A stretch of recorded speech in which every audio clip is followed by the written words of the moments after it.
Hello. Now our next concept is in first part we have discussed about some basic concepts of circle in which we saw we learn what is center, what is radius, what is chord, what is diameter, what is the relation between diameter and radius, what is the relation between chord and diameter. Okay.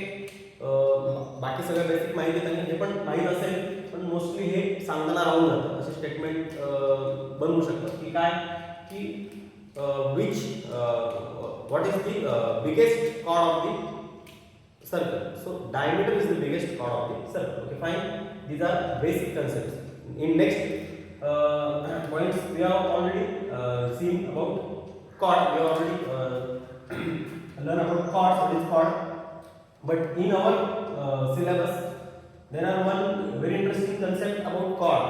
So if we talk about any one chord of the circle, then AB is any one chord of the circle, and if you draw one perpendicular, आपण जर centre म्हणतो त्या कुठलाही chord जगातला कोणताही circle किती मोठा किती छोटा त्याची एक chord असेल आणि त्याच्यावर आपण सेंटर म्हणून जर परपेंडिक्युलर ड्रॉ केला, देन तो परपेंडिक्युलर काय करतो रे त्या कॉर्डला बायसेक्ट करतो म्हणजे त्याचे दोन इक्वल पार्ट्स मध्ये डिवीजन करतो है.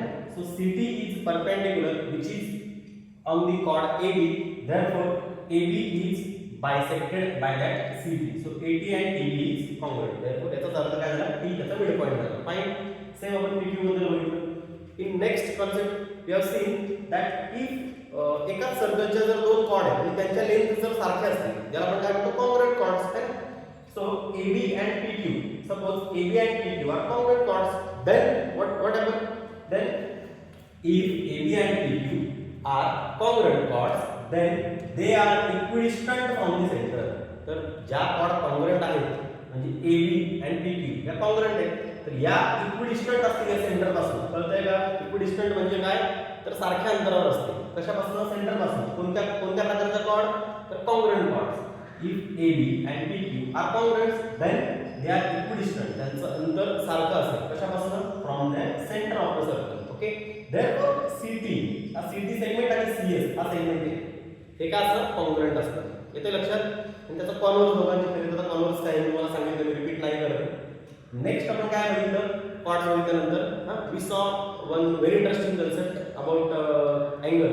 पण तो कोणता अँगल होता? Central angle. सेंट्रल म्हटल्यानंतर तुमच्या लक्षात येतं की सेंटरचे हेतू तयार झाले आहे. So in our diagram angle ACB is the central angle. Central अँगलची डेफिनेशन आपण बघितली होती. काय होतं? What is central angle? Central angle म्हणजे काय तर the angle whose vertex is on the circle or at the circle. ज्याचा सेंटर असा कुठलाही अँगल ज्याचा सेंटर वर्टेक्स कुठे असेल? सेंटरवर असेल किंवा सेंटरच असेल असं बघा. ओके. इथे बघा ACB सेंटरवर त्याचं सर्कल आहे, वर्टेक्स आहे. त्या अँगलचा वर्टेक्स कुठे आहे? सेंटरवर आहे जो की C आहे. बरोबर. सो देयरफॉर अँगल ACB किंवा त्याला BCA काय म्हणतात? ओके. त्याला काय म्हणायचं? Central angle. त्याच्यानंतर अजून इंटरेस्टिंग कन्सेप्ट आपण बघितली त्याला आपण म्हणतो आर्क. तेव्हा तुम्ही मार्क केले दिस इज वन आर्क है. AB is a arc. त्यानंतर इकडे मी मार्क नाही केले खूप खिचडी होईल म्हणून. ठीक आहे. एवढंच फक्त लक्षात घ्या. AB is a arc and AQB और APB और AEB असे खूप सारे नावं दुसऱ्या आर्क आपण घेऊ शकतो. इथे A आणि B इथून इकडे जाताना फक्त डायरेक्ट बीच लागतो म्हणून आपण नुसतं AB म्हणतो. इथे एखादा पॉईंट असतो तर आपण म्हटलं असतं AXB. इथे Y असतं तर म्हटलं असतं AYB है. So what is minor arc? आपण काय म्हटलं? It is a part of the circle. It is a part of the circle form bye कशापासून बनलंय ते? कॉर्ड मुळे बनलंय. कॉर्ड याला सेकंड पण म्हणतात पहिले. सेकंड म्हणजे काय तर मी सांगतो टँजंट शिकून जेव्हा मी सेकंड सांगतो. सो आता कॉर्ड कलेक्शन. कॉर्ड मुळे काय म्हणतात? या कॉर्ड मुळे सर्कलचे दोन पार्ट होते. इथे आपण कापला हा केक आहे. इथे AB चे तुम्ही असा कट मारला. वरचा एवढा मोठा पार्ट राहिला, छोटा तिकडचा तुकडा राहिला. हा छोटा तुकडा आहे त्याची जी बॉर्डर आहे त्याला म्हणायचं मायनर आर्क. हा मोठा तुकडा आहे एवढा मोठा AB च्या इकडचा त्याची AQB किंवा APB हिची काय बॉर्डर आहे त्याला काय म्हणायचं? मेजर आर्क म्हणायचं. ओके. त्याला पण आपण जरा ड्रॉ करूया तुमच्या अजून लक्षात येईल. So this is major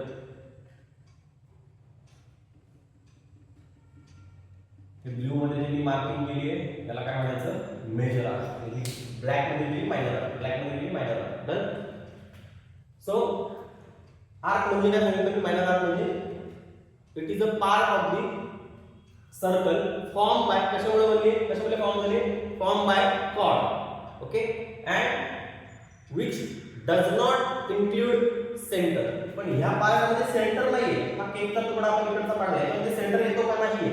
so याच्यामध्ये सेंटर, ज्या पार्टमध्ये सेंटर इन्क्लूड होत नाही त्याला म्हणायचं मायनर आर्क. आणि मोठा पार्ट बघितला ना इकडचा मेजर आर्क आहे, हा मेजर आर्क आहे. तुकडा सोडून कडा पाहिजे ना आपल्याला, border of the bigger part of that cut केलेला केकचा, ते सोडून द्या, एक्झाम्पल म्हणून सांगितलं. सो या पार्टमध्ये सेंटर इन्क्लूड होतो का? तर होतो, म्हणून त्याला काय म्हणायचं? Major arc. बरं, आता माप आपल्याला कशी काढणार? तुम्हाला सेंटर अँगलचं माप आपण प्रोट्रॅक्टर घेऊन मोजणार, बरोबर? मी तुम्हाला आधी सांगितलं की एबीचं माप कसं मोजणार?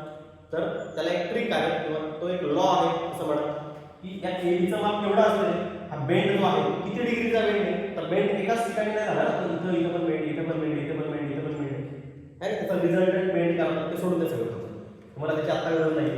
सो हा जो काय बेंड आहे, कर्वेचर ज्याला आपण म्हणतो, तो कर्वेचर किती असतो रे? तर तो कर्वेचर असतो, मॅथमॅटिशियन आणि सायंटिस्ट लोकांनी याचा काय मॅथमॅटिशियन लोकांनी शोध लावला की हा केवढा असतो? तर या सेंटर लाईनच्या मापा एवढाच असतो, आहे की नाही? आता सेंटर लाईन काय सांगितलं तुम्हाला? त्याचा व्हर्टेक्स सेंटरवर. अजून सेंटर लाईनची अजून डेफिनेशन आपल्याला काय सांगते की मायनर आर्कच्या करस्पॉन्डिंग जो अँगल तयार होतो, मायनर आर्कच्या करस्पॉन्डिंगला तयार झाला आहे ना अँगल एसीबी, है. तर त्याला काय म्हणायचं? Centre line. मग याचं माप किती असतं? Measurement of the minor arc is same as its central angle. Central angle फक्त मायनर आर्कचाच असतो, मेजरचा नसतो. मग मेजर आर्कचं माप किती असतं? सिंपल, टोटल किती असतं? 360.